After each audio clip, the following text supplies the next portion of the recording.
starting with the webinar, industrial plant surface drainage. To be very specific, we are talking about industrial plant drainage.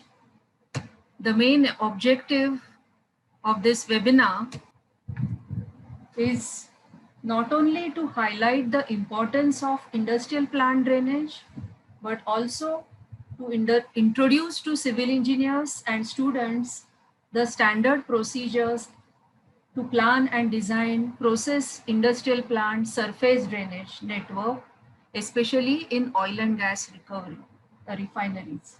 This drainage design, it contains methods to removal of various types of water runoff, that is surface runoff, and also remove waste liquids generated in the industrial plants and dispose them off at the right destinations. In the past, the adverse effects of the failed drainage network has proved to be very costly. The Environmental Pollution Control Board rules are becoming very strict all over the world for the industries, and hence design of plant drainage is very important topic. The various multinational engineering consultancies which are designing industrial plants, they have an underground department as a branch of a civil structural engineering department where such complex underground drainage networks are designed, and thus worldwide there is a requirement, a growing requirement or growing demand for such expertise engineers. So it is certainly a blooming field. Now, before going to the types of drainages, first of all, what is drainage? The flow of water through well-defined channels is known as drainage. These channels can be open channels or closed conduits or closed pipes, anything. And the network of such channels is known as the drainage system. So we require to design such drainage system. There are two main elements of a drainage system. One is the conducting network consisting of ditches, gutters, conduits, pipes. And second element is the disposal system. All these drains, whether in the form of water or any chemical or oily water or sewers, they are disposed to either effluent treatment plant, sewage treatment plant, or water treatment plant, or they are collected in raw water, fire water ponds. They are often left to rivers, lakes, or any other natural water body like sea. So the collection, carrying, and disposing are the parts of any drainage system. Now, what are the two important uses of a drainage system? So first, to remove the excess water. That could be different kind of waters, runoffs. It can be fire water. Suppose these industrial plants, especially oil and gas refineries, they are subjected to large fire hazards because of presence of oil and oily substances. So lot of fire extinguishing water is required. Whenever in any facility or any structure there is a fire, when they extinguish the fire water may not be a clean water. It cannot be diverted to the storm water drains or rainwater drains. If it contains some chemicals or oils, it has to have a separate drainage system. So these excess water or flooding or surface runoff collected from various industrial plants, they can be due to this fire water. They can be due to flood water also. If there is a sea or river nearby, in heavy monsoon, if there are floods, or during high tide level, the water can enter the plant. So this can be a flood water, or thirdly, it can be a rain water also due to heavy rains. So fire water, flood water, and rain water are the main sources of excess water or surface runoff in any plant, and we require to drain them. Apart from that, the drainage system also should effectively remove any kind of wastewater which is generated in an industrial plant. Now, what is wastewater? The most common, especially in the cities, in the residential areas, the wastewater is from the toilets, our sewers or sanitary drains. Those sanitary drains are also there in industrial plants. Few of the industrial plant buildings, they are manned or walled buildings. They have occupancy. So wherever there is human occupancy, you require toilets, and then these toilets are connected to by sewers to the sewage treatment plant. So that is one kind of wastewater. Another kind of wastewater can be the contaminated rainwater or fire water because of the presence of chemicals and oils in the plant. The rainwater will get contaminated and they will have to be separately drained out to some different area. Kind of wastewater is oily sewers, because in the oil and gas refineries, the presence of oil, and whenever there is rainfall or fire water spreading, that water contains oil. Little oil, even if it is little oil, it has to be removed. So there are oily water separators. It is recovered and then treated. So basically, the uses of drainage system, I'm talking about this drainage system. The uses of drainage system is to remove any excess water or any wastewater or waste fluids from the plant. It is certainly very important. Now, to understand what is drainage system, first of all, we should see what are the or what happens, what are the bad effects or what happens when there is a failure of a drainage system. So I'll show you few images, few pictures, and you can come to know from that. So going to the next slide, hope you all can see this. So to understand the importance of the industrial plant surface drainage, let us see what happens by failure of the plant drainage system. And that main failure is flooding. You can see the images below. This is one effluent treatment plant. These are few basins which separate the effluent and they treat it. Now, if there is a flooding in this area, either due to fire water or due to river floods or due to heavy rainfall, then certainly this is an unwanted situation. The effluent may get mixed with it.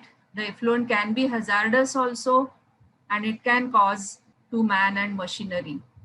So this is one image. This is a typical tank farm in an industrial plant. Those who would like to learn industrial building design, so when they come across such industrial plant design, tank farm are the storage yards where in the huge tanks, these are the steel tanks, quite huge in diameter, cylindrical storage tanks, where either a raw material, intermediate material, product, or a final product is stored.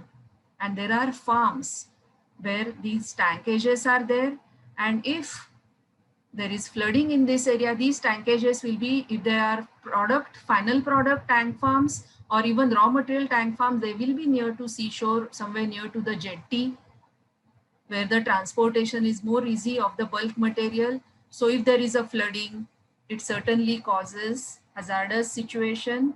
Few more pictures. Suppose this is a plant flooding, this is an industrial plant. This is a warehouse type of structure with large cantilevers over the doors. Here also some machinery is there and there is heavy flooding over here.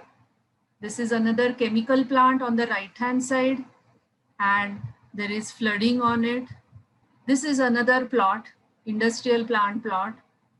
These are the large warehouses and many industrial buildings are there in a plot, and there is a heavy flooding over there.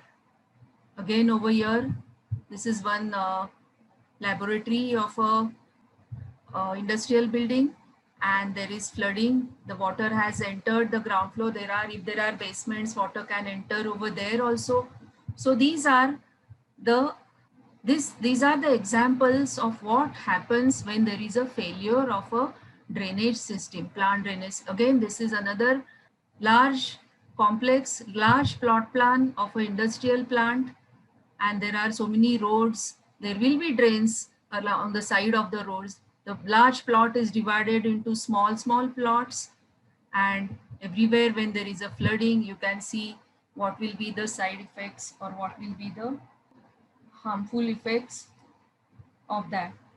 So basically, because of flooding, there will be loss of industrial property, there will be corrosion of machinery and tools, there will be filth accumulation, monetary loss certainly to the client, and production loss also. The production comes to standstill, that is the biggest loss.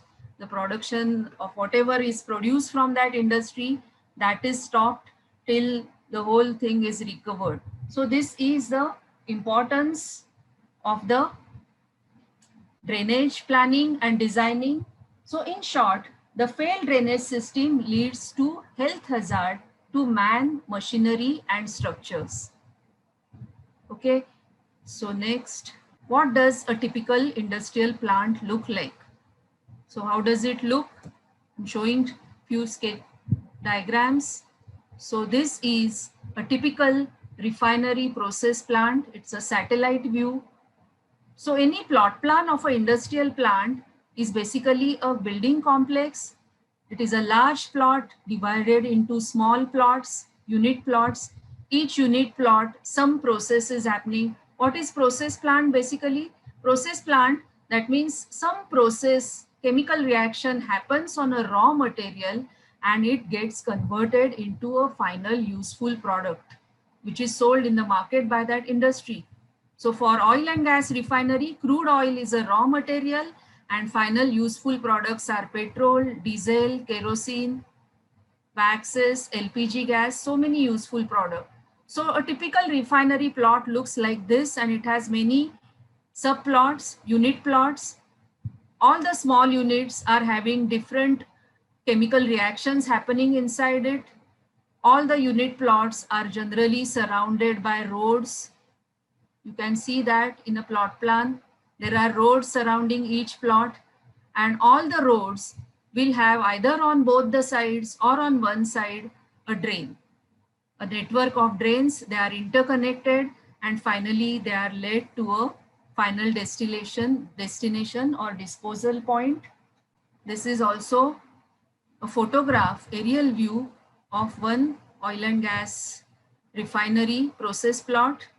There are so many buildings and so many small plots are there.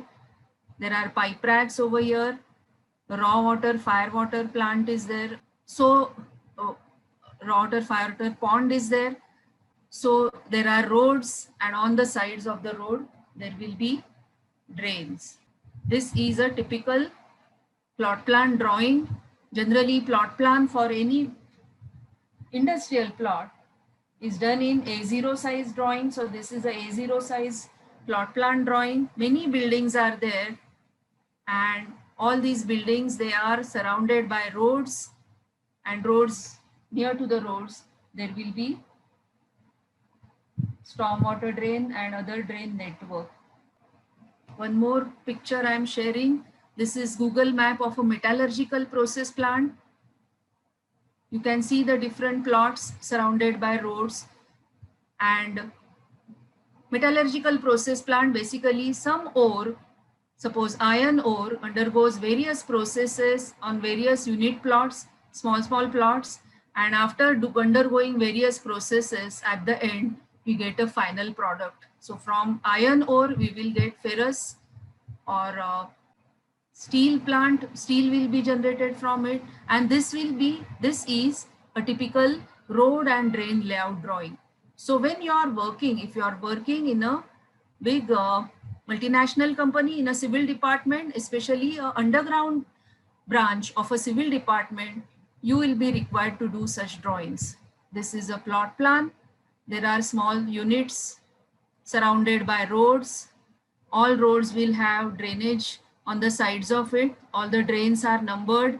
The drains will have sizes which will be designed by civil engineers to carry the required amount of runoff, surface runoff to a required destination. So this is a plant, road and drain layout. I have drawn a small sketch of a industrial plot plan just to highlight or just to make you all understand what is planning or designing a drainage system. This is a simple smaller plot I have chosen just to make you understand quickly. So this is a plot plan with unit plots in blue color. So this is 1, 2, 3, 4, 7 and these. All these blue are the unit plots and storm water drain is black. Suppose there is a road between these plots and on the side of the road there is one storm water drain. It is going from this point at left to the right hand side. Now storm water drains, if they are not contaminated, we are allowed to drain them off or dispose them off in the nearby water body, natural water body. The natural water body can be a pond, lake, river or ocean. So suppose there is a sea over here and this storm water drain is drained inside a ocean, directly to the ocean without treatment. Okay, now see the cross section below. Section XX, I have drawn a line over here, XX in a plan, and I have drawn a cross section below this. FGL of the plot is the upper line, horizontal line. FGL is finished ground level. Suppose 0, 0 is the finished ground level of the plot, and the sloping downward, rightward is a section through a storm water drain. The arrow shows the sloping. The leftmost starting point of a storm water drain is called high point. Its invert level is certainly lesser. It is a starting point, and this drain in plan collects water from all the adjacent unit plots, rainwater or fire water. It collects and then it carries it throughout, and then in the end it is pouring to the sea. Now I have shown the cross section of an ocean and I have marked one highest tide level. From the local data, from the local government, you can collect the highest tide level and you have to guess whether the invert level, the lowest invert level of storm water drain at the disposal point, whether it should be above the highest tide level or it can be below the highest tide level. So obviously it has to be above the high tide level. Whenever the tide is at the highest point, okay, that point is this. If this invert level of the drain was below it, that high tide water will enter the drain, and from the drain it will enter the plot and it will flood the whole plot. So as a good designer, it is your duty to collect the data about the high tide level if it is an ocean, or a high flood level if it is a river of the natural body, wherever you are going to dispose of. Okay, and then you have to keep the invert level, lowest invert level of the end point much above the high tide or high flood level, so that this water doesn't enter your drainage network and it doesn't flood your plant. And all the earlier images which I showed where there was flooding, this must have been the mistake. Their invert level must have gone much below the high tide or high flood level. So like this, you require to design a drainage system. This is the simplest example I have given you. There are calculations for this, how to find the slope, how to find the cross-sectional area, how to fix a cross-section of a drain. That can be learned, and it is applied when we are designing any drainage system. This is about stormwater drains. But apart from that, in a drainage system, there are chemical drains also, and there are sewage generated from toilets or sanitary drains. There are oily drains also, or contaminated drains also. Now you can imagine that all these different types of drain have to have a separate network. You cannot mix a stormwater drain, which is comparatively cleaner, to a sewage or to an oily drain, or you cannot add chemicals, process drain in it. So any industrial plant has different drains or different networks carrying different variety of the waste waters or waste liquids. So generally, broadly, we can divide the liquids which are drained from any industrial plant. We can divide them into 5 types. One is the stormwater drain, SWD we call it, stormwater drain or non-contaminated rainwater drain. And each system has different source and different disposal points. So stormwater drains or non-contaminated rainwater drains, they collect the water, cleaner water from the plots, from the unit plots, and there is a network. They pass through the network, a mesh of stormwater drains, and they are drained directly without treating because they are clean, they do not have contamination. Without treatment, they can be directly drained into either a sea, river or a lake nearby, which is a natural water body, or there can be a raw water, fire water reservoir inside a plant. I showed you few plot plants. I will show you again.